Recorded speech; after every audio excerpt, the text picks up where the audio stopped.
वइज़ बव्वाना लिइब्राहीम मकानल बैत अल्ला तुश्रिक बी शैया व तह्हिर बैतिय लित्ताइफीन वल क़ाइमीन व रुक्कइ सुजूद वअज़्ज़िन फिन्नास बिल हज्ज यातूक रिजालन व अला कुल्लि ज़ामिरिन यातीन मिन कुल्लि फज्जिन अमीक। सदक़ल्लाहुल अज़ीम। खिलाफत कमेटी काबिल मुबारकबाद है कि जिसने कि ये हज के ताल्लुक़ से इस प्रोग्राम का इनेकाद किया। हम सब के इल्म में है कि 1920 में जब हिंदुस्तान में तहरीक खिलाफत का आगाज़ हुआ था तो उस तहरीक को तक़वियत पहुँचाने के लिए कलकत्ता के गयूर मुसलमानों ने ये इस खिलाफत कमेटी का क़याम अमल में लाए थे।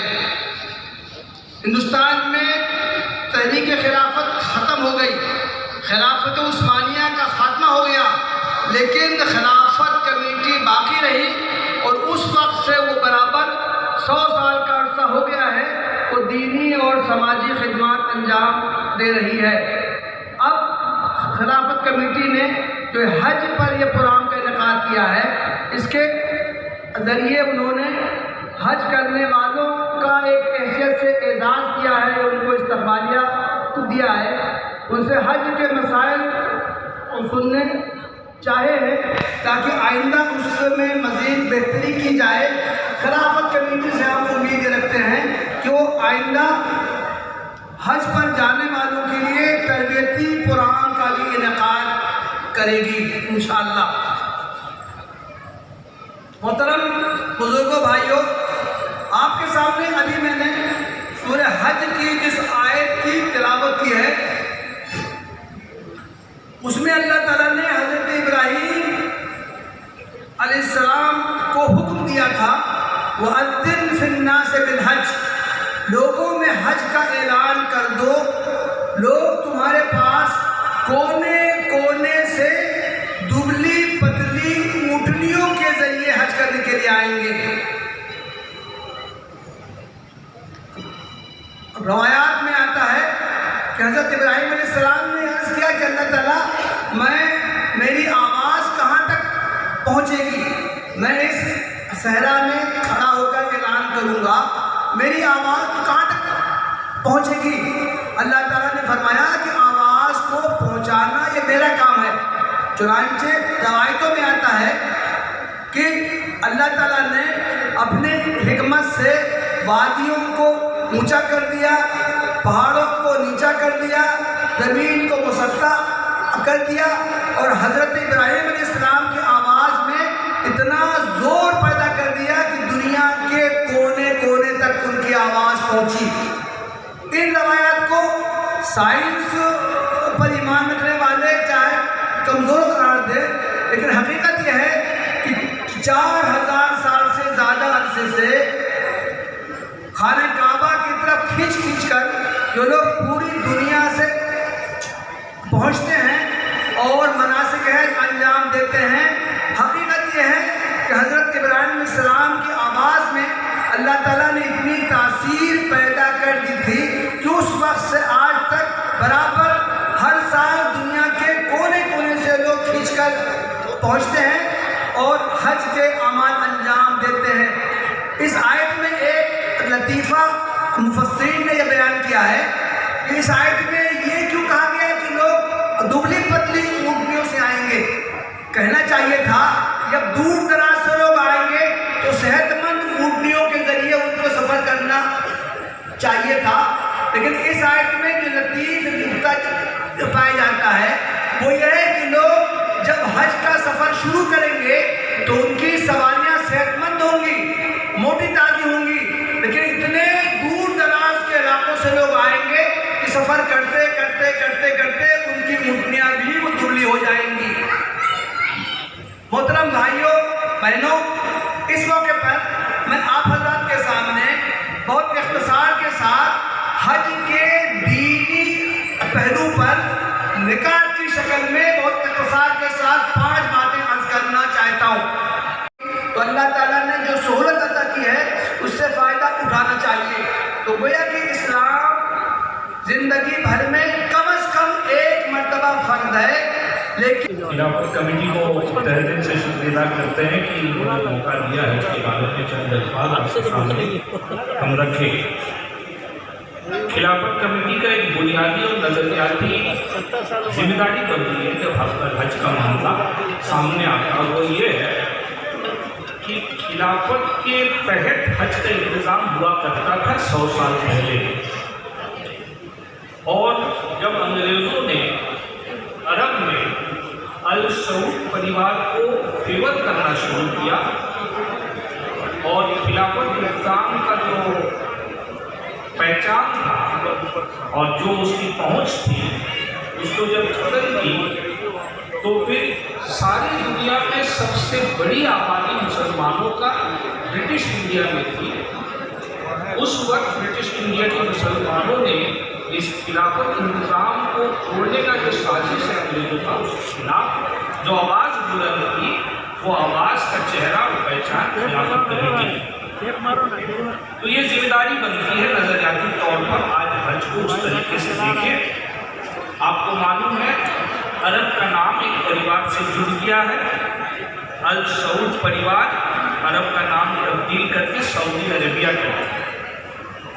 तो आपको नजरियाती तौर पर देखना पड़ेगा कि 100 साल आगे जब सारे दुनिया से तकरीबन 50,000 से कम हाजिया वहाँ हाजिर होते थे और आज तकरीबन 25 लाख हाजी वहाँ मौजूद होते हैं, इस दरमियान वहाँ का इंतज़ाम, वहाँ का जो खर्च है उसमें किस तरीके से तब्दीली आई है।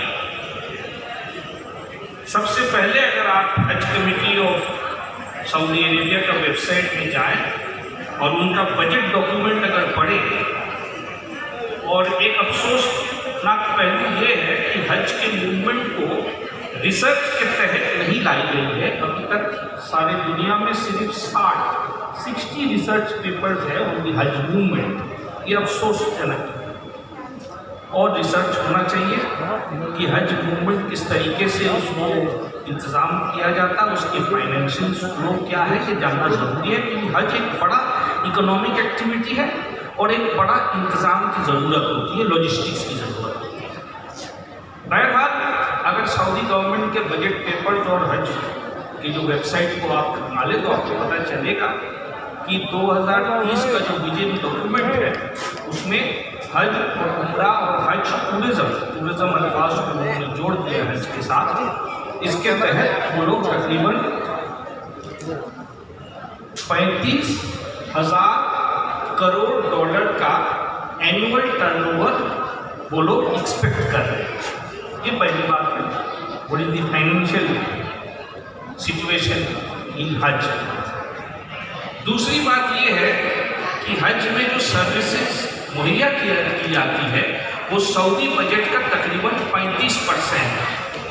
हम लोग ज़्यादातर समझते हैं कि सऊदी का फुल इकोनॉमी तेल पर चलता है, लेकिन तेल का जगह भी है अव्वल दर्जा पर, लेकिन वो 60% से ज़्यादा नहीं है। हज का जो इंतज़ाम है, जो लॉजिस्टिक्स है, जो सर्विसेज है, वो तकरीबन सऊदी गवर्नमेंट का 35% बजट को पूरा करता है।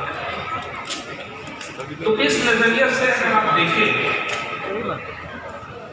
तो मैं जब रियासती हज कमेटी और हज कमेटी ऑफ इंडिया के मेंबर बने तो उस वक्त 2-4 सवाल जो सामने आए वो मुख्तलिफ तौर पर हम आपसे सामने पेश करते हैं कि 2008 और 2009 में मुझे ये समझ आया और मैंने हज कमेटी को सबमिट किया और वो लोगों ने कबूल किया कि तकरीबन 10,000 हाजी हिंदुस्तान में फॉर्म फिलअप करते हैं लेकिन पैसा जमा नहीं दे पाते। इससे जो होता था कि आपका फर्स्ट फ्लाइट हिंदुस्तान से रवाना हो गया, हज कमेटी ऑफ इंडिया ने उन 10,000 हाजियों के लिए वहाँ रिहायशी का घर भाड़ा कर लिया, एडवांस पेमेंट हो चुकी है, जो कैरियर है उसको भी एडवांस पेमेंट दे दी गई है, लेकिन हाजी अभी तक एक पैसा जमा नहीं किया जिन्होंने फॉर्म फिलअप किया। तो एंड मौके में जब पहला 3-4 जहाज निकल गया, वो 10,000 हाजियों को हम लोग आइडेंटिफाई नहीं कर सकते थे। लास्ट मोमेंट इधर उधर से जुगाड़ करके एक अफरा तफरी हुआ करता था, एक फ्लाइट निकलता था, 25 हाजी को गुजरात से उठाया, 20 हाजी को बेंगलोर से उठाया और 25 हाजी को आसाम से उठाया करके हाजी रास्ता में बैठा हुआ परेशानी। तो मैंने 2009 में ये सजेशन रखा हज कमेटी के सामने कि रेलवे का जो वेटिंग लिस्ट सिस्टम है, आपको वेटिंग लिस्ट सिस्टम इख्तियार कीजिए। उन्होंने कबूल किया और रेलवे से हमने राब्ता बनाया और वो सिस्टम को हमने लाया। और आप देखेंगे 2010 साल के बाद से आपको ये अफरा तफरी नहीं मिलेगी। तो हाजी जो फॉर्म फिलअप करता है वो फर्स्ट इंस्टॉलमेंट नहीं दे पाता है, उनको हम लोग ग्रेस पीरियड किया करते थे। अभी हमको नहीं मालूम, जानवी साहब ग्रेस पीरियड देते 10 दिन और 10 दिन फिर 15 दिन, महीना भर। उसके बाद अगर नहीं जमा देता तो नेक्स्ट जो है उसको हम लोग अलॉट कर देते हैं, वो पैसा जमा देता है और हमें थर्ड इंस्टॉलमेंट तक साफ पता चल जाता है कि कौन हाजी कौन शहर से जाना है, उनका रिहायशी का भी इंतज़ाम मुकम्मल तौर पर, उसका फ्लाइट शेड्यूल भी पता चलता है। दूसरा बेनिफिट हमें ये मिला कि वक्त में पैसा जमा पड़ने से डॉलर को बाजारी रेट में हम सही वक्त पर खरीद पाए। इससे ये हुआ, अगर आप देखेंगे हज कमेटी का रिकॉर्ड है कि 2009 के मुकाबले 2010 का जो हज का जो रेट है वो तकरीबन 15,000 कम हुआ। One and the only time when the rate of the हज pilgrimage was less in the succeeding year than the previous year। इसके बाद दूसरी बार मिसाल नहीं हुआ, वो मिसाल हम लोग कायम कर सकते। तीसरी बात ये है कि, और ये बात मैं जहाँ मौका मिलता हूँ मैं बोलता हूँ और ये ज़रूरी है, छोटी सी बात है। 2008 और 2009 में तकरीबन 170 रोड ट्रैफिक एक्सीडेंट हमारे हाजियों के हुए जो हिंदुस्तान से थे। तो मैंने वहाँ पर डिपार्टमेंट से कहा कि आप इसका तहकीकात करके हमको बोलिए कि 170 ज़्यादा तो उन्होंने जवाब दिया कुछ CCTV कैमरा कुछ ड्राइवर से बयान लेकर के कि हिंदुस्तान के लोग जब रास्ता पार करते हैं, यहाँ लेफ्ट हैंड ड्राइव है, वहाँ राइट हैंड ड्राइव है, तो वो लोग दाहिना तरफ देख करके रास्ता पार करते हैं और आपको बायां तरफ रास्ता देखकर पार करना पड़ेगा। तो 2009 साल से ट्रेनिंग का एक अहम पहलू इस वक्त हम लोग कोशिश की कि जो लोग जाएंगे यहाँ हिंदुस्तान से, एक बारीक सी बात है लेकिन 170 लोग मैसिव रोड ट्रैफिक एक्सीडेंट हुआ करते थे, 2010 से वो कम हो गए। तो हज कमेटी का जो किरदार है, जो रोल है, ये बुनियादी स्तर पर होना चाहिए। हमारे पहले साहब कह रहे थे रिहायशी का मामला। मैं जब तक हज कमेटी ऑफ इंडिया का मेंबर रहा, मैं एक बार भी मक्का या मदीना में जाके रिहायशी का जो कॉन्ट्रैक्ट है उसे इंस्पेक्ट या सही करने के लिए नहीं गया। हज कमेटी ऑफ इंडिया के मेंबर को साल में 3 बार 4 बार मौका मिलता है और मेरा जो सबमिशन टू दी हज committee of India, ministry of foreign affairs and council हज एंड दी एम्बेसी ऑफ हज इन सऊदी अरेबिया अभी तक रिटन है, किसी को मौका मिला देख ले। वो ये है कि जब रिहायशी तय करने जाते हैं तो हिंदुस्तान का जो नुमाइंदा है, चाहे वो हज कमेटी ऑफ इंडिया में मेंबर हो या काउंसिल है, उसे जो लोकल जो कॉन्ट्रैक्टर है वो ले जाता है एक मकान में, उसको मकान दिखाता है और कहता है अगर मकान से आप खुश हैं, अगर आप समझते हैं मकान सही है, ये कॉन्ट्रैक्ट है, आप इसमें अपना रजामंदी दे दें।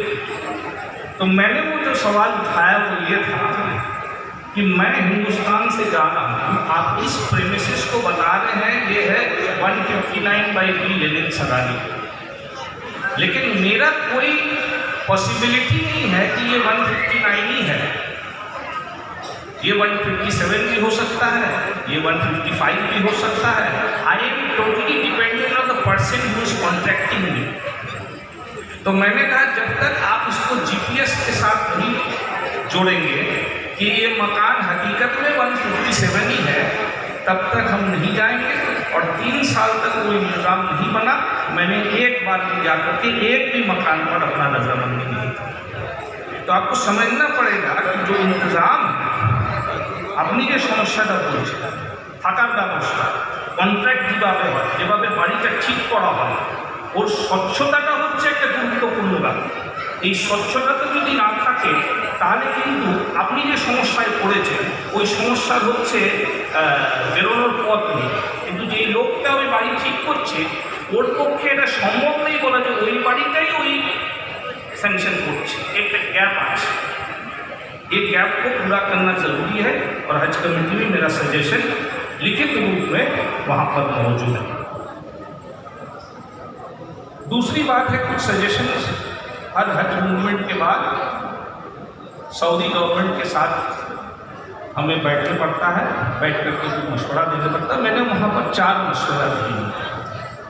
एक है कि वहाँ मक्का में एक म्यूज़ियम है और ये म्यूज़ियम को अच्छे तरीके से बनानी चाहिए। तकरीबन 25 लाख लोग आ रहे हैं, एक साल वो 21 लाख तक पहुंच गया था। लोगों को अपना तारीख जानने का हक है और म्यूज़ियम को सही तरीके से तैयार करना चाहिए। उन्होंने कबूला है और अब उनके वेबसाइट में ये मामला आ रहा है। 2011 साल में जब मैं गया था, I was the only person in the museum. मैं अकेला वहाँ म्यूज़ियम में था और कोई नहीं वहाँ म्यूज़ियम में हाजिर था। मैं समझता हूँ कि इससे आगे बढ़ना चाहिए। जो हज पर जाते हैं उनको अपना तारीख से महरूम नहीं रहना चाहिए। दूसरा सजेशन मैंने दिया कि मक्का से मदीना तक जो रेल है ये 2 ट्रैक। अब सब हाजी एक डायरेक्शन में जाते हैं, दोनों प्लेटफॉर्म में रहते हैं, तो जो ट्रेन जाता है उसे वापस आना पड़ता है वही ट्रैक से। तो मैंने उस वक्त सजेशन दिया था कि आपको तीसरा पटरी बैठाना चाहिए ताकि प्लेटफॉर्म के 2 तरफ के पटरी यूनिडायरेक्शनल रहे और जो खाली गाड़ी वापस आएगा वो 3rd ट्रैक से आना चाहिए। आप 35,000 करोड़ का करोड़ डॉलर का आप बजट कर रहे हैं, आपका तरफ से तीसरा ट्रैक बिछाना बड़ी बात नहीं है। प्लेटफॉर्म में दोनों तरफ हाजी खड़े रहते हैं, स्टैम्पीड होने का माहौल बन जाता है और गाड़ी क्या है क्योंकि 2 ही ट्रैक है, एक ट्रैक में उसको खाली वापस आना पड़ता है।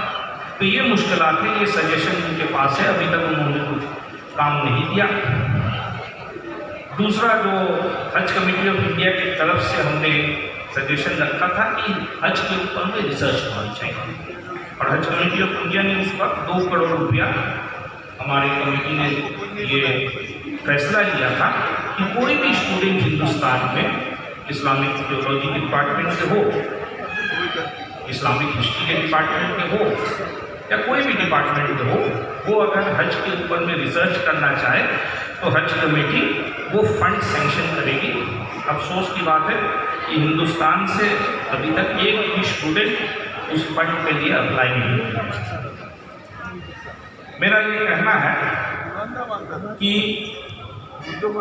हज कमेटी ऑफ मिनिस्ट्री ऑफ हज सऊदी अरेबिया ने उस वक्त हज के डेवलपमेंट के लिए मक्का में उन्होंने ओपन इंटरनेशनल टेंडर दिया था और करोड़ों डॉलर, अरबों डॉलर उन्होंने जापान, यूनाइटेड स्टेट्स और मिडिल ईस्ट से उनको उठाया वहाँ का वर्टिकल डेवलपमेंट करने के लिए, पुराने रिहायशी को तोड़ करके उसको बड़ा करने के लिए और ये इसको करने का फॉरेन इन्वेस्टमेंट उन्होंने लिया।